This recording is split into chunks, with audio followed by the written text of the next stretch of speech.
So I know one of the first things I'm going to have to do with this whenever I put it back together is valve cover gaskets. Not even for the fact that I'm removing the valve cover, which you should... I would recommend replacing the valve cover gasket anytime you remove the valve cover. So I'm just going to go ahead and... That's not a factory nut.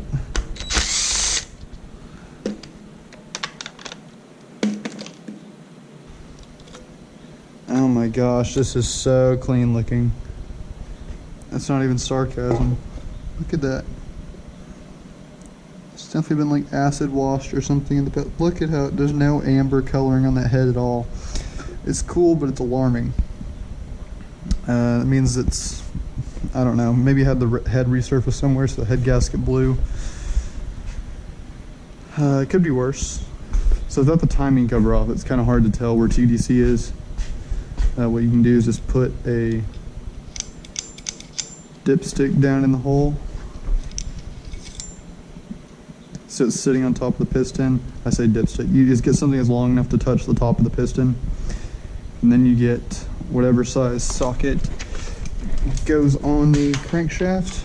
Some older Civic, it's a 17. On this Accord, it's a 19. You turn the engine over. I'm trying to remember which way F's turn. We'll just go this way. But you can watch the dipstick move. Should be able to. We're still coming up. Still coming up. Still coming up. And we kind of stopped there. So I'm gonna go with that's TDC.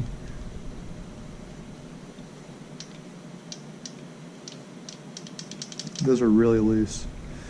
I have my feeler gauges over here.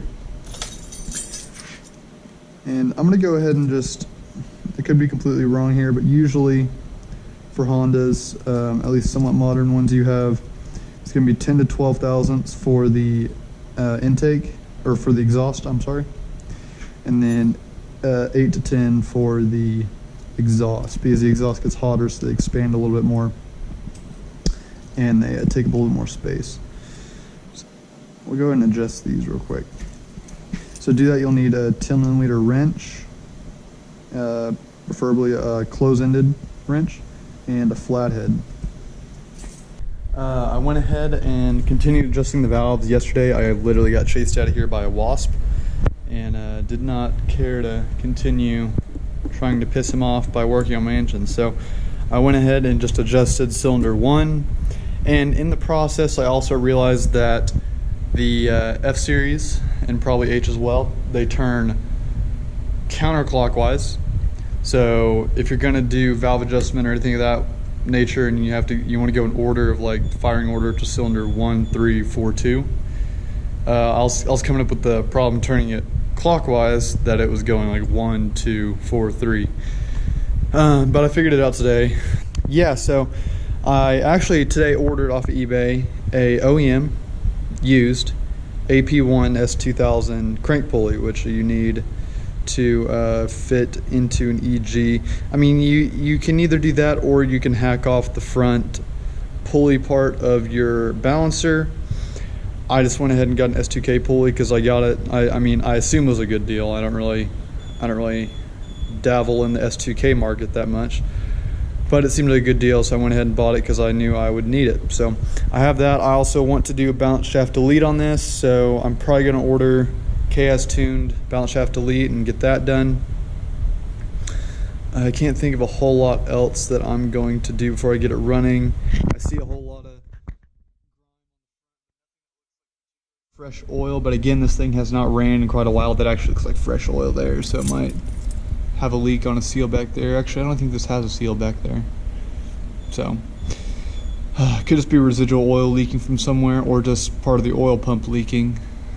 Either way, I need to do an oil pump reseal, because if all my plans go well, I'm going to be using the whole block. So the block needs to be sound. So I'm talking front seal, rear seal.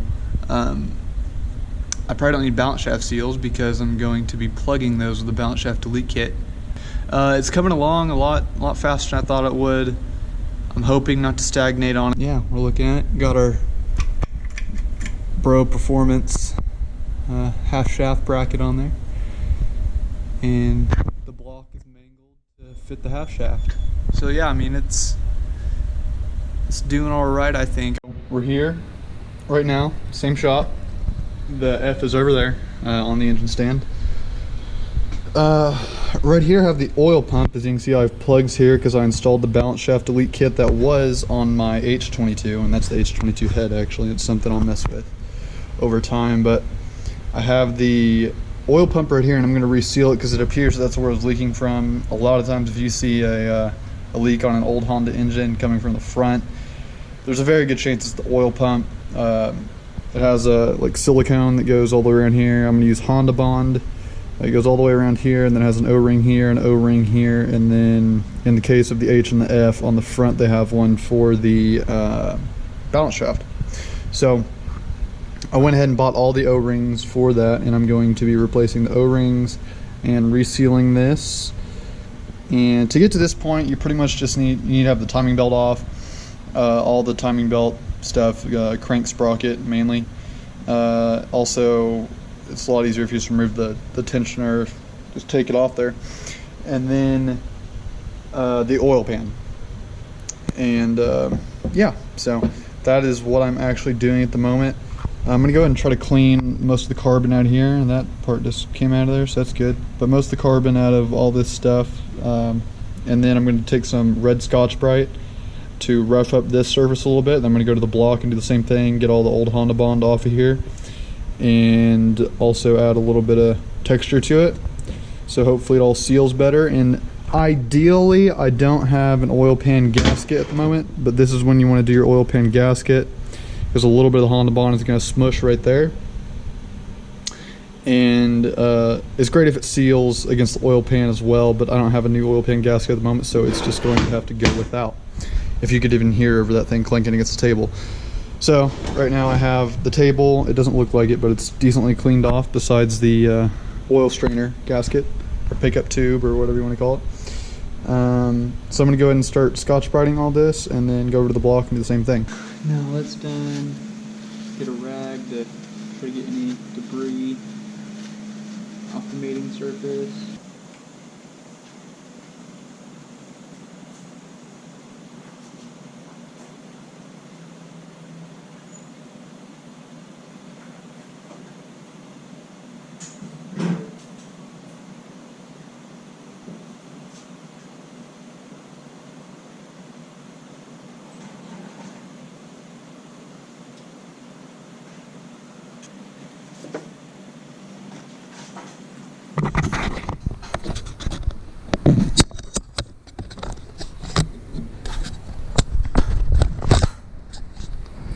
Now, as you can see, it's not pretty, but it's got silicone all the way around it. I'm going to go ahead and go try to put this on the block.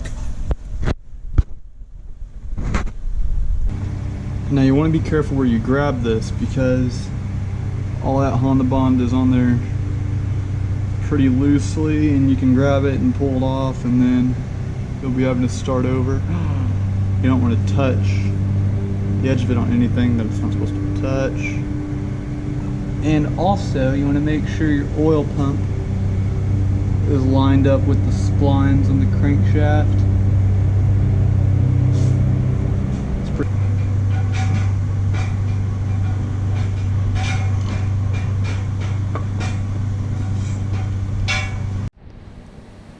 Alright, my camera died while I was doing that, so I have it on now, but I don't have the bolts in it. So what I'm going to do is, here's some red Loctite. This is what is on the factory bolts. So I'm just going to apply this to each bolt as I put it in. I'm only going to do the 10 millimeters around here, and then I'll get the 12 millimeters. I'm not even sure those have Loctite on them, but we're just going to do it to the small ones at the moment. To remove this O-ring that I almost fucking ripped.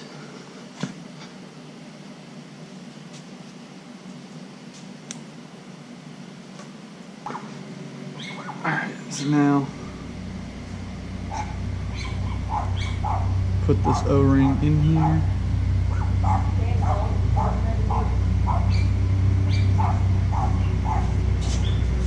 Make sure the surface of whatever you're using is clean. This is my balance shaft lock-off plate.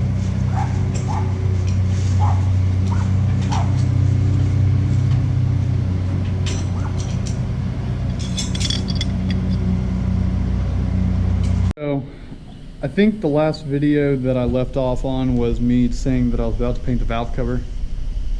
That was yesterday. I've been working on it quite a few hours today, and I went ahead and painted the valve cover. I painted the cam gear. I got the post mount on for the plateless kit. I put in the front seal. I put in the rear seal. I resealed the oil pump. I think you were, I videotaped that. I resealed the rear main case seal. Put in an oil pan gasket. Only thing I haven't done yet is do the valve covers because I want to double check the valve adjustment just to be sure. So hopefully I don't have to pull that apart or mess with its timing at all. But I mean, here it is so far. And I think I'll just make tomorrow a short day. I really don't want to. I've been messing with this thing all day today. I'm honestly kind of sick of it at this point. But sometime during this week I want to go ahead and mate it to the transmission and maybe try to put it in. I don't know how well that'll go with plans. I do electrical work for like 8 hours a day, and it's Oklahoma, so it's like 90 something degrees outside all the time, and I'm in it, and I have to force myself to come here and work on this thing every day. So it's just not pleasant all the time. So the fact that I've gotten this far is pretty impressive to me, to myself. One thing I still need to get is a new belt, because the S2K pulley is a little bit smaller and needs to be able to get this. You can't tighten the other one up enough to make it work. So yeah, that is where I'm at. So I'm here in the shop again. Here's the Civic. It's very dark, you can barely even see here if I should turn some lights. But I'm going to start pulling the engine. I don't want to, there's the F right here. All fully mated up to the bro kit. Now, I'm not going to record all of, or really much of removing the engine because I'm just trying to get this done. But I'll just give you a real quick idea of what's going to happen. I'm going to drain the coolant right there. Of course, there's not a whole lot in there because hit a deer and it's always leaking out constantly. So then I'm going to take off the air intake deal here, the cold air intake. Then I should be able to see it. You can't see it from here, but I can put it in, I want to say like 4th gear or something, and I can see the bitch pin from up here, and I'm going to beat it down from up here because I really hate doing it from the bottom. You can barely get any room to swing a hammer.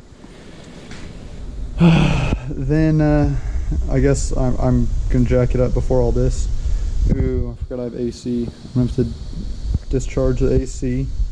Completely legally, by the way. I don't illegally discharge AC because that's illegal, of course. So discharge the AC. And then transmission will be disconnected with the bitch pin. Then I'm going to lift it up and probably disconnect take the wheels off, disconnect the tie rods, disconnect the lower ball joints, and disconnect the axles.